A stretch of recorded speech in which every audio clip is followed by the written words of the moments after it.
Hello my friends, आप सुन रहे हैं हमारी कहानी डेविल सिडक्शन एपिसोड 39। तो चलिए शुरू करते हैं हम आज की ये स्टोरी।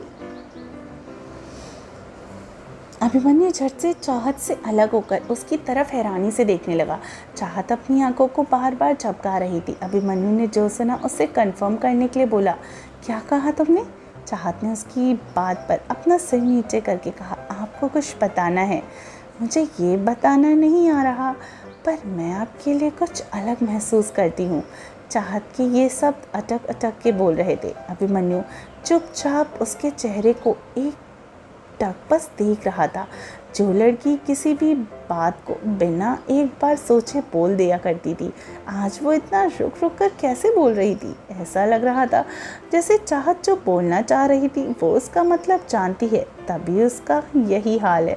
अभिमन्यु के चेहरे पर एक मुस्कुराहट आ गई। चाहत ने जब अभिमन्यु के ऑफिस जाना शुरू किया तब से वो बहुत कुछ सीख गई थी। लोगों के साथ इंटरैक्ट करना, अपने आसपास हो रही चीज़ों को समझना, ज़िंदगी के बारे में जानना। उसे एहसास होने लगा था कि वो अभिमन्यु के लिए अपने दिल में बहुत कुछ महसूस करती है। चाहत ने अपनी आंखों को कस के मीच लिया और फिर कुछ बोलने को हुई कि तभी बाहर से रूही की आवाज़ आई जो उसे बुला रही थी।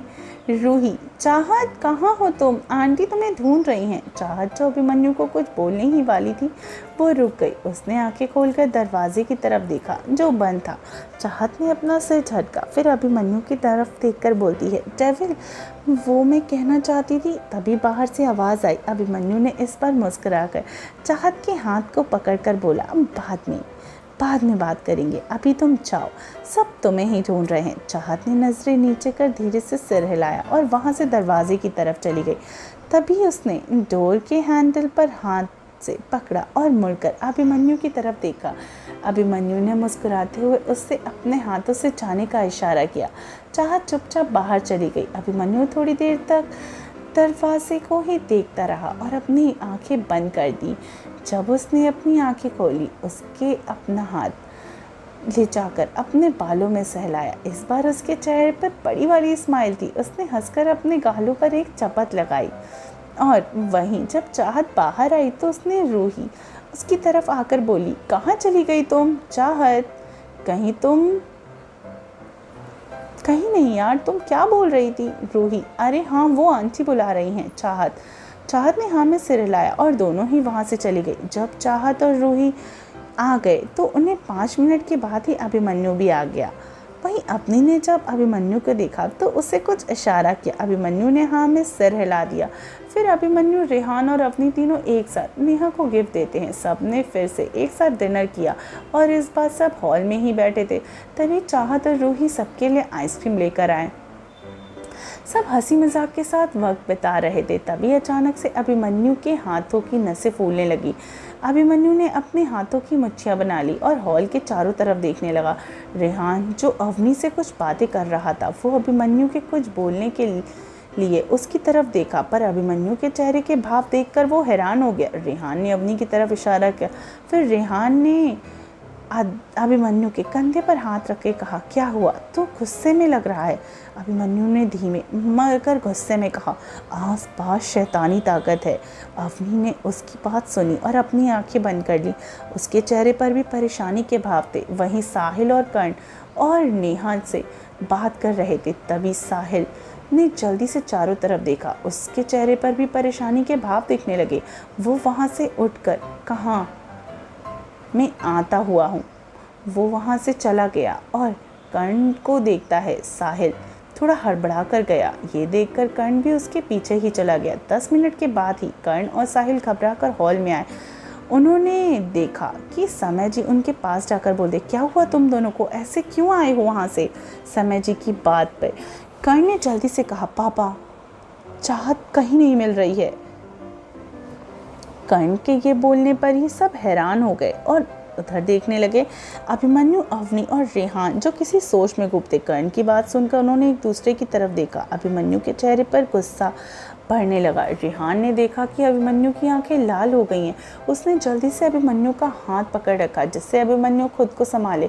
वहीं कर्ण की बात सुनकर समय जी इधर उधर देखते हुए बोले, कहीं नहीं मिल रही है का क्या मतलब? अच्छे से देखो, यहीं होगी। तभी साहिल की गहरी आवाज़ सबको सुनाई दी, चाहत यहाँ नहीं है। साहिल की बात सुनकर सब थोड़ा डर गए। रात के 10 बज रहे थे। ऐसे में चाहत अचानक से घर से गायब हो गई। सबके लिए चिंता की बात थी। रूही साहिल के पास आकर, भाई तो हमें बाहर देखने चाहिए, तो वो बाहर होगी। साहिल ने रूही की आंखों में देखकर कहा, रूह, चाहत ना तो घर में है और ना ही आसपास के इलाके में कहीं। साहिल की बात सुनकर वानी जी के कदम लड़खड़ा गए, जिसे पास खड़ी आरती जी ने संभाल लिया।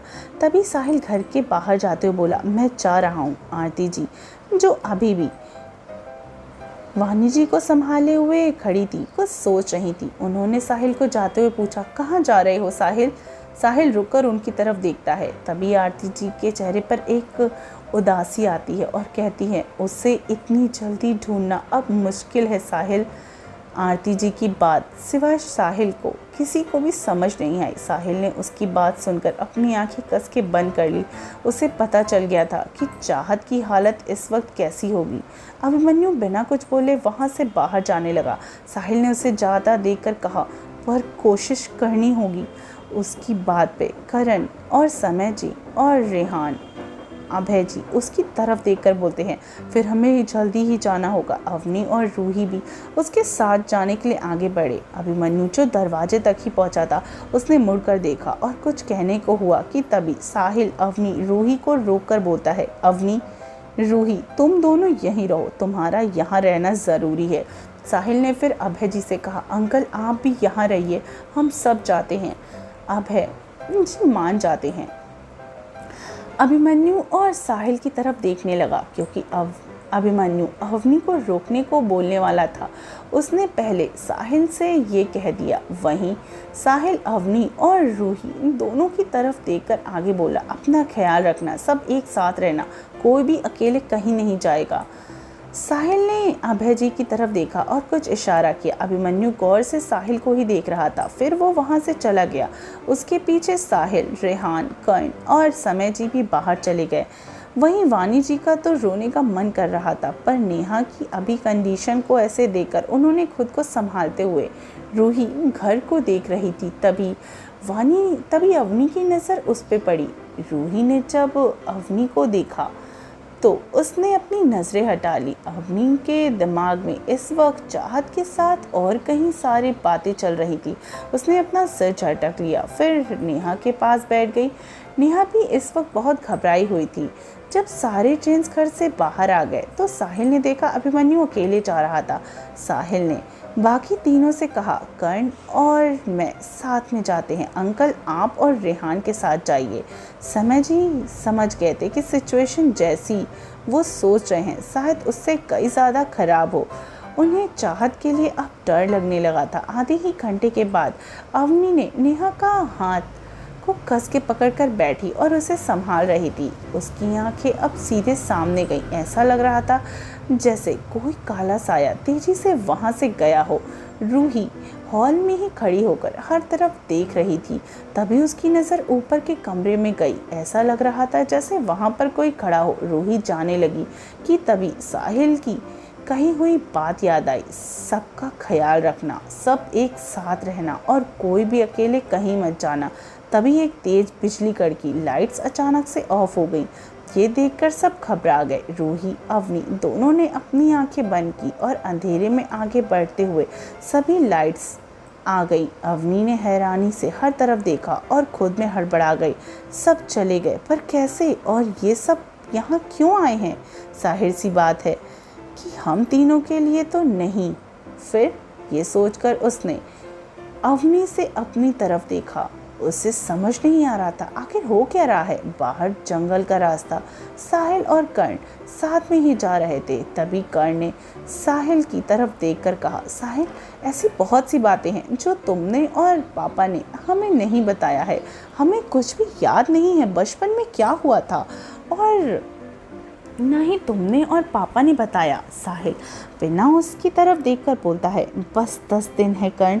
साहिल की बात पे कर्ण के कदम अचानक से रुक गए। साहिल ने जब से महसूस किया कि उसने कर्ण की तरफ देखा, कर्ण ने उसकी तरफ देखकर कहा, चाहत अब 20 साल की हो गई है। उसके बाद कर्ण ने इतना ही कहा। तभी समय जी की कही एक बात याद आ गई। जब चाहत घर से चली गई थी उसी दिन सुबह ही समय जी ने कहा था, भूलिए मत वानी, लोग उसी के पीछे पड़ते हैं जिसके पास कुछ अनमोल चीज़ें हैं, और हमारी चाहत तो खुद में ही एक अनमोल है। जब तक वो खुद नहीं चाहेगी कोई उसका कुछ नहीं बिगाड़ सकता। चाहत की ज़िंदगी उसके खुद के हाथों में है, वो जैसे चाहे वैसे कर सकती है। किसी न किसी दिन तो ये होना ही था, तभी तो सारे गीदड़ बाहर आएंगे और शुरू होगा अंत का तांडव। हम लोग भी कब तक चाहत को छिपा कर रख सकते हैं? चाहत चाहे तो कुछ भी कर सकती है, पर उसके सही समय आने पर। कर्ण और साहिल फिर आगे बढ़ने लगे। तभी कर्ण ने आगे कहा, इसका मतलब चाहत खुद से गई है? साहिल, ये बता पाना मुश्किल है, लेकिन इतना पता है कि वो नहीं चाहती थी कि हम सब उस तक पहुँचें। साहिल कुछ पल रुका और बोलता है, चाहत के पास ये भी एक शक्ति है।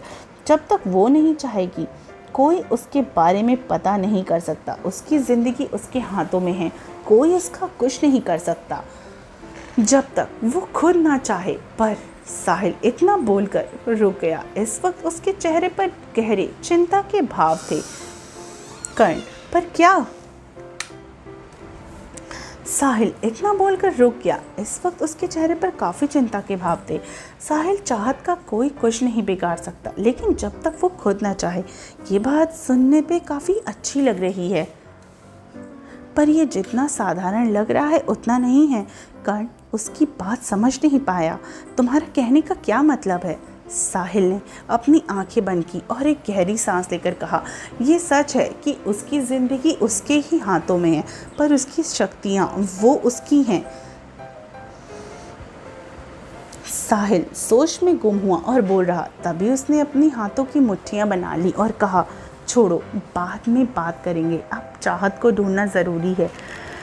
कर्ण साहिल की बात समझ नहीं पा रहा था, पर उसे इतना ज़रूर एहसास हो गया कि उसकी बातों में चाहत की जान को खतरा ना होकर भी कोई खतरा है। 1 घंटे से अब ज़्यादा हो गया था। अभिमन्यु घने जंगल के अंदर चला गया। तभी वो चलते चलते रुक गया। उसके चारों तरफ नज़रें दौड़ाईं और अपनी आंखें बंद कर दी। उसके चारों तरफ सफ़ेद चमचमाती रोशनी थी। अभिमन्यु ने झट से आंखें खोलकर खुद से कहा, ये सब यहाँ फिर से? उस दिन चाहत के घर के बाहर भी आज ये सब चाहत नहीं मिल रही है, पर इसका चाहत से क्या रिश्ता हो सकता है?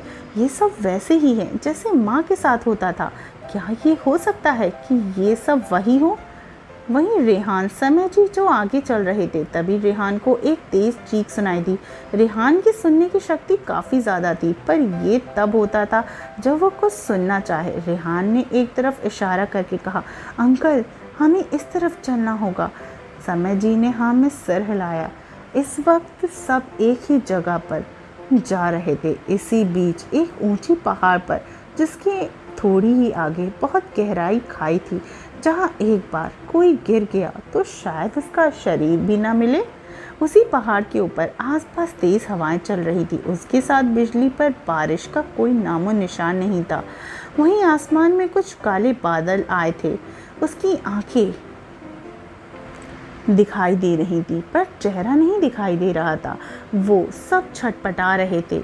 वो सब अपना हाथ भी हिला नहीं पा रहे थे। ऐसा लग रहा था जैसे किसी अदृश्य रस्सी ने उन सबको बांध दिया हो।